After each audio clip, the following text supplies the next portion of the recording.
Yo, what's up good people? Kama welcome sana to your birthday show in the 254 manze, na pia hizo places zingine manze, if you know I'm talking about GBS Art Club, na unajua venye si udo manze, each and every Thursday and Friday at 8:30 to 9 p.m. manze. Today being another Thursday manze, hope umeshinda tu poa. Right now uko hapo, maybe unateki dinner, maybe ndo unapanga hivi about dinner nini. So kama manze, hapa venye unajua ndo tuna feature incredible form of arts in the building, and so far so good manze. Due to public demand ilibidi tu nitafute one another amazing guest manze, yani huu ni mwingine mu amazing, but unajua nini you'll know who is in the building. But right about now manze, kabla tuendelee sana, just have a look at this, a quick slideshow, and then I'll be right back.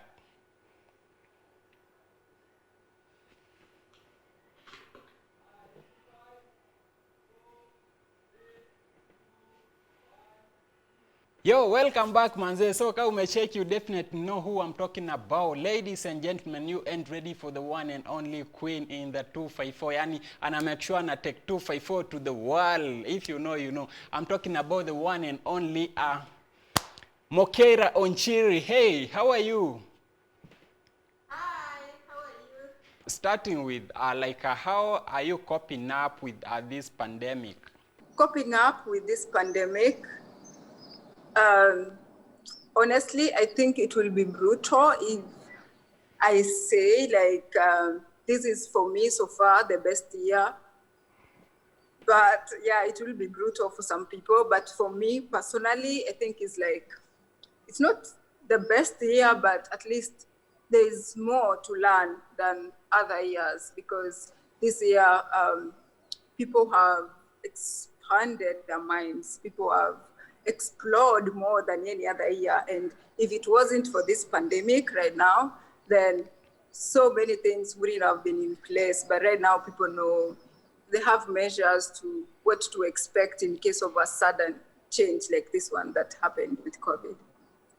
Indeed. Personally, I feel like this pandemic has also made so many growth, especially in social media platforms. So our viewer, wherever you must be watching from, kama GBS Art Club manze, na hivi ndo si udo manze, each and every Thursday and Friday 8:30 to 9 p.m. manze. So right about now we are live with the one and only Mokeira Ochiri, the one and only model I know, taking 254 to the world. So Kandu unaingia manze ako hapa hivi. So feel free to be a part of our conversation tonight manze, to hit across all social media platforms as GBS TV Africa.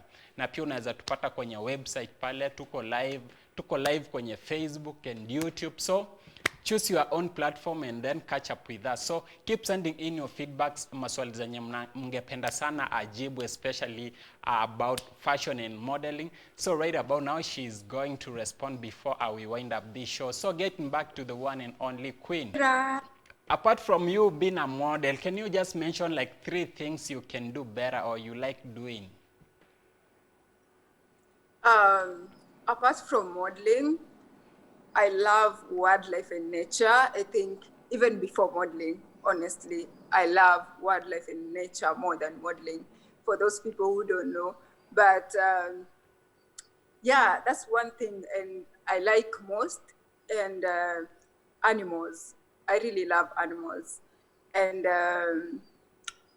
during this pandemic, the reason I could say it's the best year, we had a period where people supported local tourism, and local tourism being like in Kenya, the GDP for local tourism, it's 9.5 something, which is like the second highest in income of Kenya. And and people, this time pandemic, there were no foreigners coming to enjoy, and people decided to take that mandate to create their own employment. And that was so fulfilling. And that's when I even started my own eco-tour company that is called Mokeira for Wildlife. You can check it.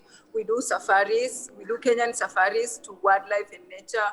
That includes even going to the parks to clean, to get that feel of nature, but at the same time to protect it. All right. So apart from modeling, that's another thing I do, like on top of the list. And yeah, like trying to travel the world and know what we expect in Kenya. I love traveling and modeling. Those are three, as you asked, right?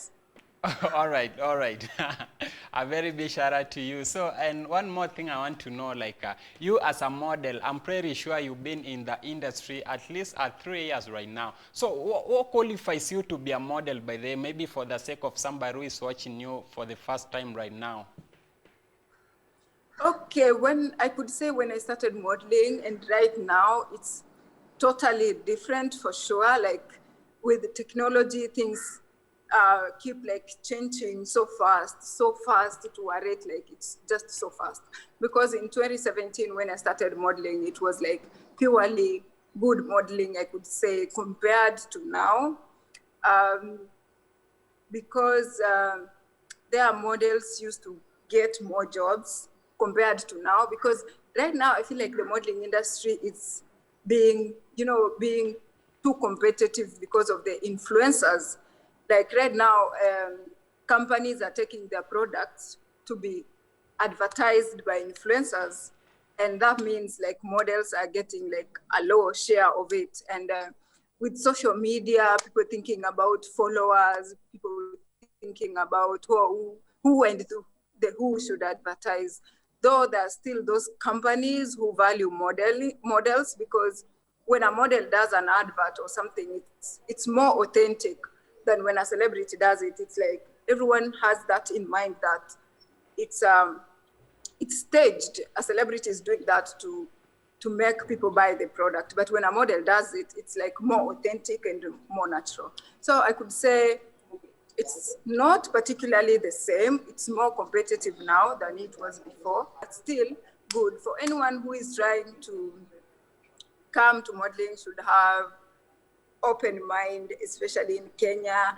I like being real, I like being honest, and I will tell them like, it's not easy as maybe they will see with other models who they look up to. It's not easy.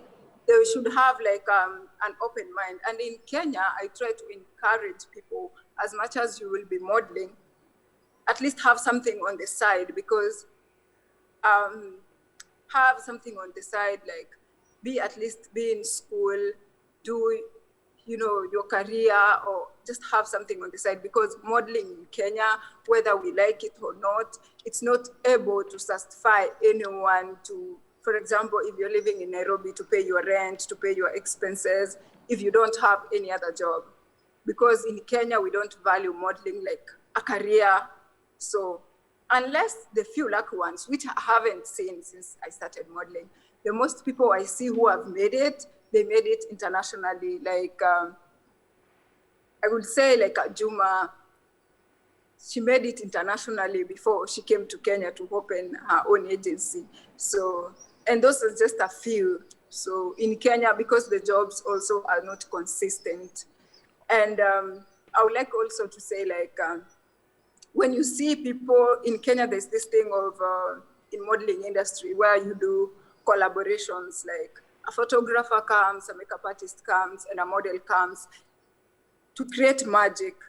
And at the end of the day, most of those, they don't pay. But when they're on social media, they look all glamorous. And, a young girl coming up will think, oh my goodness, she did this, she did that, she did that. Not all of them pay, to be honest. Very few pay. All right, and, all right. Let me just they cut should you. just have an open mind. Are you trying to say like modeling cannot pay all your bills fully?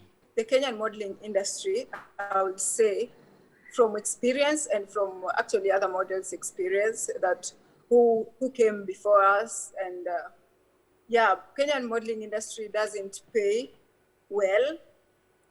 And by that, it means like it doesn't pay to sustain a model to like, for example, let me take an example. A model is living in Nairobi, she doesn't have any other career. It will be so impossible for that model to pay her own rent, food, and and even money to invest or something like that. So it's normally difficult. But modeling, when you're doing modeling and you're still in college, it adds up because maybe your parents are taking care of you, so you only need that money for savings and maybe little things upkeep. But to do modeling entirely as a career, then I don't think it's sustainable, honestly, according to the experience and so many other models' experience. It's not too sustainable at all. But unless you're doing other things on the side, you're a model, a dancer, a video vixen, maybe that one. If you're doing so many other things at a go, if you're like into modeling industry, but variety of it. You're doing adverts, you're doing runway, at the same time you're a video vixen, at the same time you're a dancer somewhere. Yeah, you'll get more and more gigs, and that one can make you, sustain you. But if that's not the case, purely modeling, like maybe getting adverts, then it's not sustainable. And another thing about maybe having crowns or being like a miss or something like that, we all know that one doesn't pay like on monthly basis. Once you get that crown, then it's like up to you to make something huge out of it, to create money out of it. So even beauty queens, the misses, I think, unless they are offered jobs by the government, and that means like the money they're getting is from the jobs they're doing, it's not like entirely modeling, then that maybe makes a little bit sense. All right. But yeah. Well, so, and one more thing I want to know from you, like actually this month on 22nd, it will be your birthday. So how prepared are you?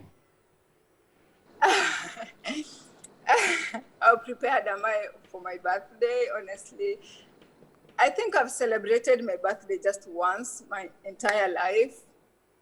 And I grew up with that, with parents where we don't normally celebrate our birthdays, because I believe every day is a new day. Every day it's like a celebration, because tomorrow is never promised for anyone. I rarely do these big birthdays. I find them unnecessary, and I find them like that amount of money, I could do something else with it. I never celebrate big my birthdays. Yeah, because some people think it's a Seventh-day Adventist thing, but I've seen my friends from the same church, the same religion celebrating. So I think it's just a personal choice and how someone is raised.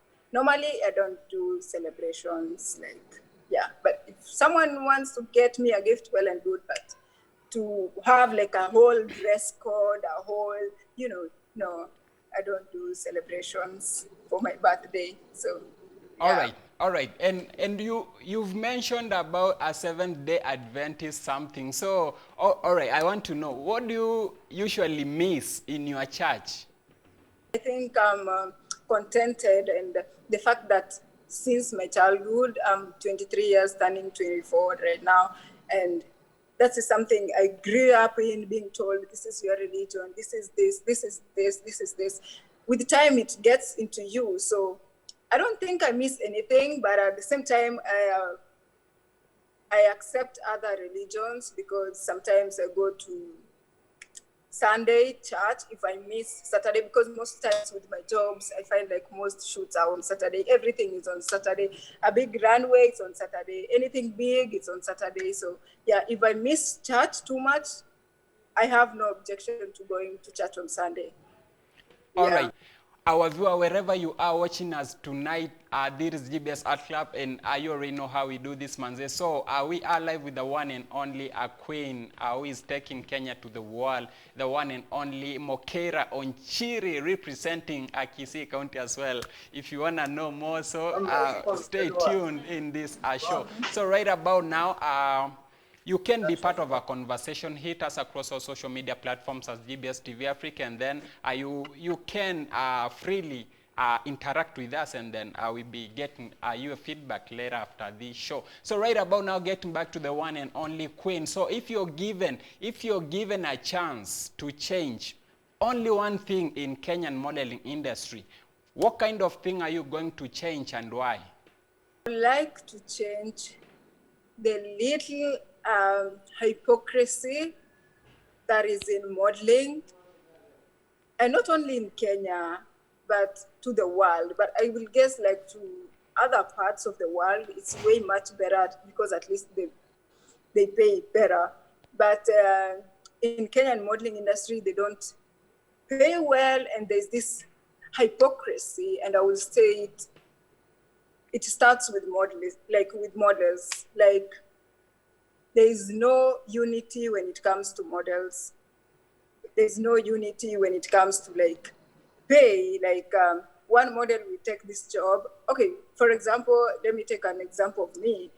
I say this job is low paying, and sorry, I won't take it. Another model is going to take it because they want to feel at least I'm doing something. And at the end of the day, that's not the thing. It's how much are you pocketing at the end of the day. So there's no that unity, there's that hypocrisy of, I'm major in modeling industry because I've done so many shoots, yet all those shoots you haven't been paid.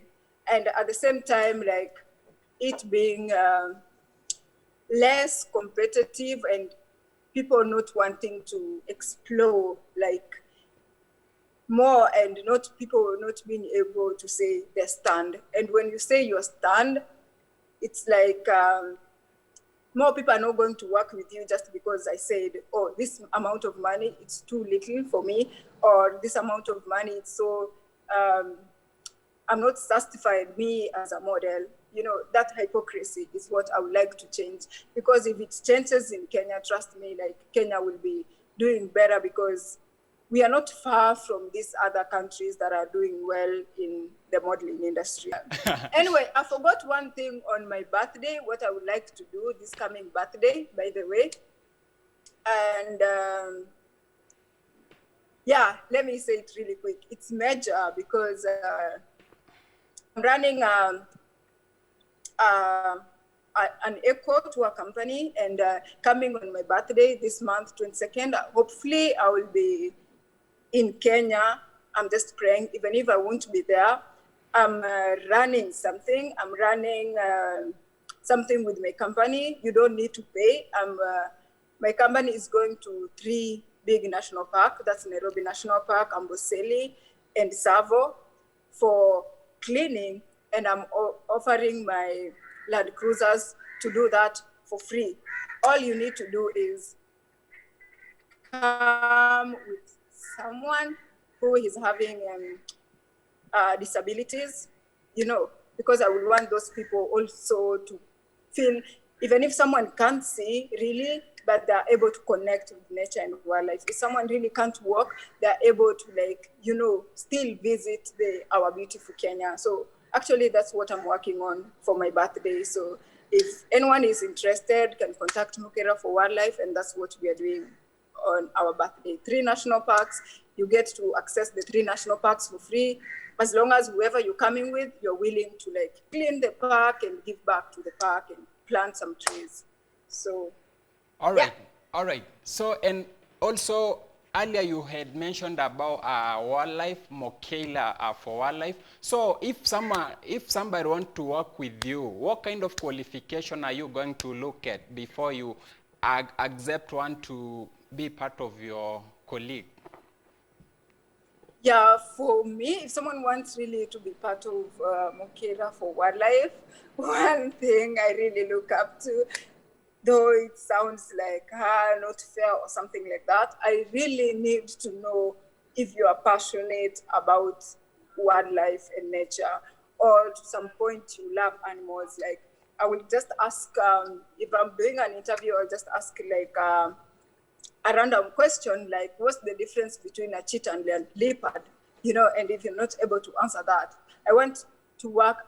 Currently, I'm working with a team that the tour guides have been working for Kenya Wildlife Kenya Wildlife Service, that's KWS, for maybe 10 years and above.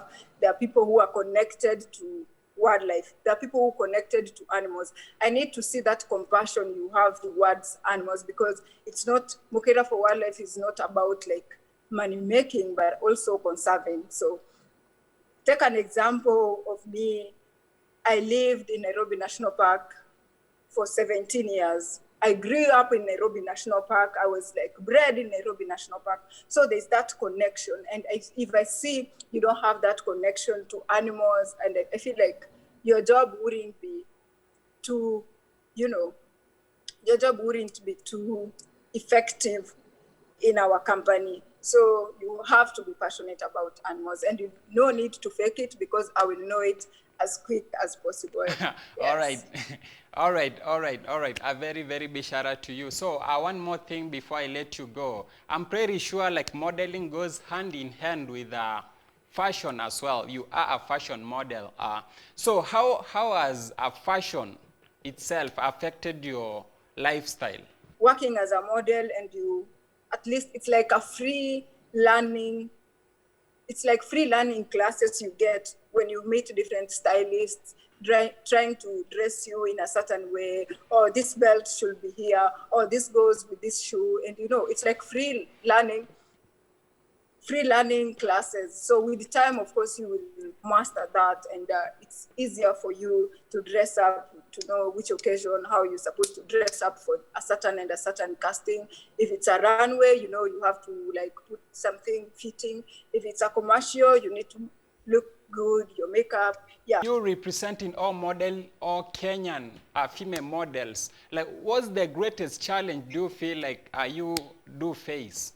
The greatest challenge I would say in Kenya right now is the payment. And it's been there for the longest time. Trust me, even 2017 when I was joining modeling, there was this thing, okay, pay models KE or something like that. And I was new in the industry. And another challenge is like people going for the glamour and not even trying to know how. Everyone wants to be a model these days just because of what they see on social media. Sometimes it's not really what they want from the heart. Okay, let me say it for something like a fashion model, like no question about that. It has something to be with like natural and a talent from you, because a fashion model anywhere in the world, you have to be tall and skinny, you have to have that look, you have to be in a certain measurements, that's high fashion. But when it comes to commercial, of course, they're lenient about that because they go more with the face. So another challenge is like models being lied to instead of being told, okay, this is where you fit, honestly, and this is where you fit, and this is what you can do best.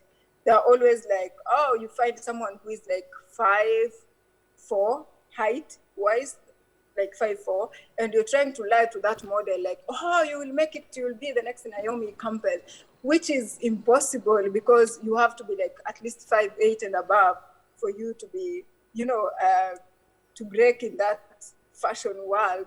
Though nowadays they're saying like any size matter, but at the same time, if we say like that and we only see tall and skinny runway models, doesn't really make sense to me, because we don't really need to be hypocrite about it, because still more girls will be like naturally tall and skinny, doing more runways than the curvy ones. But yeah, like someone should just believe in themselves, but it's quite challenging, especially with another thing is rejection in modeling. It's a lot.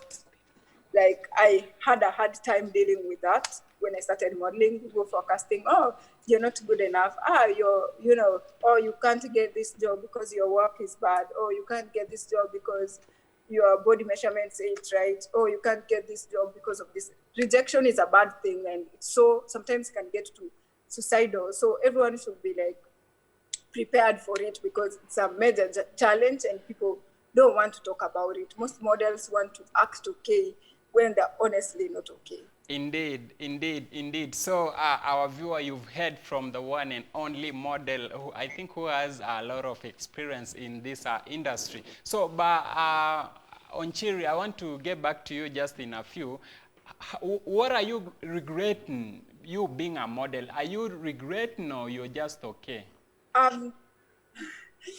Honestly, no, I've never regretted being a model, though sometimes I feel like it's so unfair because sometimes people will call you a slay queen just because of your model, something I've never understood what a slay queen is. And yeah, because before I started modeling, actually, I would say I didn't grow up knowing, I'm going to be a model. I was like always taller than my age anywhere I went, from baby class to when I finished the high school. I used to be like the tallest in class. Most times I used to be like among the tallest. I used to be like, but no one point, even in high school, that it hit me like, I will be a model. It never occurred to me I'll be a model at any point because I had different ambitions. And coming from the family I come from, where my parents thought modeling is more of a prostitution thing, because, there's that misunderstanding. So before I entered to modeling, I was scouted by Ajuma. That's like Ajuma Limited. And then I ran away from that agency because I was scared. And then I went to Moche's Academy. And then I went back to Ajuma Limited as a model when my parents were really able to know, modeling, you don't have to, because they have an issue even to date about being half naked, being in bikini, and I think our culture, I don't know, Kisi people, they still have that, some, not all. And that used to be a worry to, like a big worry to my parents. But when they thought like, if you can model without you being too naked on social media, without you having to do drugs or drink, they were totally okay with that. So, and I've been doing that, like, at least not to cross the borderline of what parents want. And all the time I'm able to express myself. It's something that is too revealing. I'm able to talk to a designer, this is too revealing. I wouldn't want this out there because I wouldn't want to have issues with my parents or family, or or sometimes if like I don't feel comfortable in something, I always express myself. Even if it's the hair, I'm always like, I don't think I'm comfortable in this hair, and I need to be comfortable in anything I do. So, All right, all right. yeah. All right, a very big shout out to you for that. So, like right now, a certain girl is watching you outside there who is so passionate about modeling. What kind of advice are you going to give her before you wind up?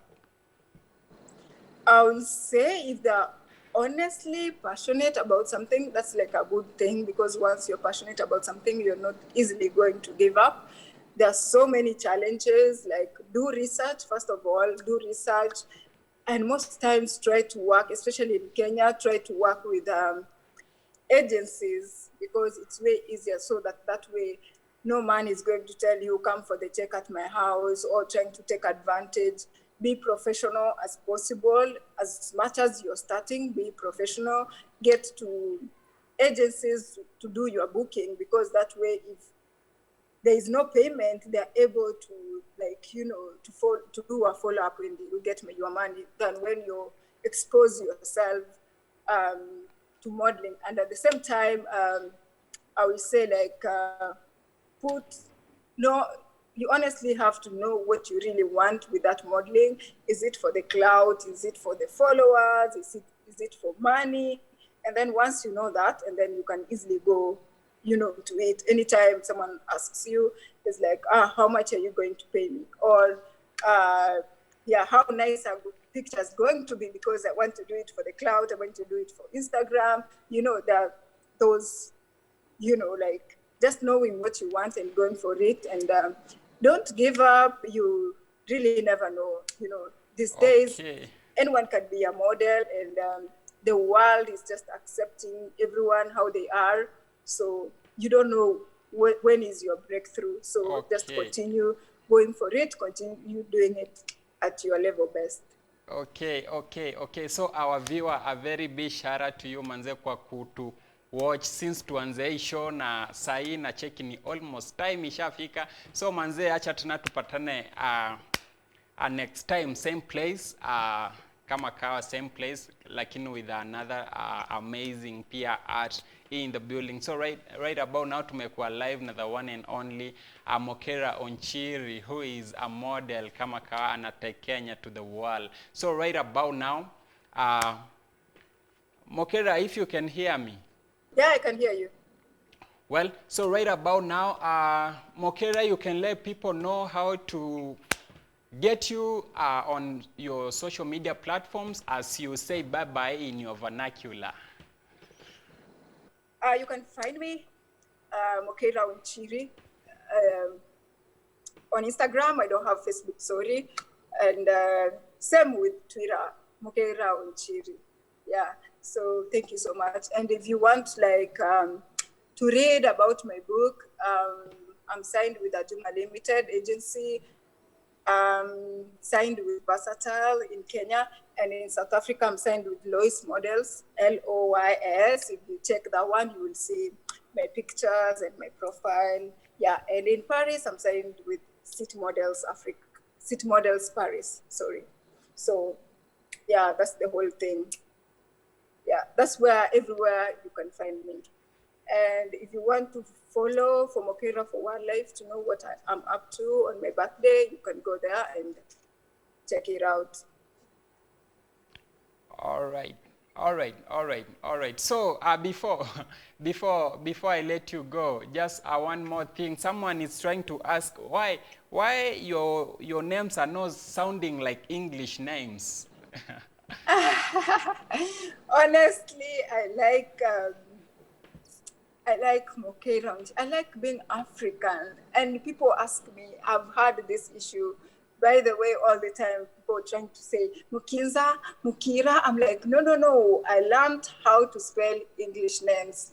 Please, if you could also try to learn, spell Mokeira, because I wasn't born speaking English. I was actually born speaking Kisii. But I went ahead extra mile to learn how to pronounce the Andrew, how to pronounce the Helen, how to pronounce, Veronica, how to pronounce all those English names. And I'm here trying to call myself Mokeira Ochiri. You can't pronounce my name well. I think it's offensive because you also have to learn. I'm not English. I'm too African and authentic. So I don't even have an English name. Even if you send them Pesa right now, it's going to read Mokeira Ochiri. All right. Yeah. Very big shout out to you, Mokeira. Thanks for your time. So right now you can approach to your people from Kisii and say bye-bye to them in your vernacular. To all my Kisii people, nimba ntete mono sana. Toteme go treat abantu bande like no buanchani, toteme go konyana, andonsia sogo tiyo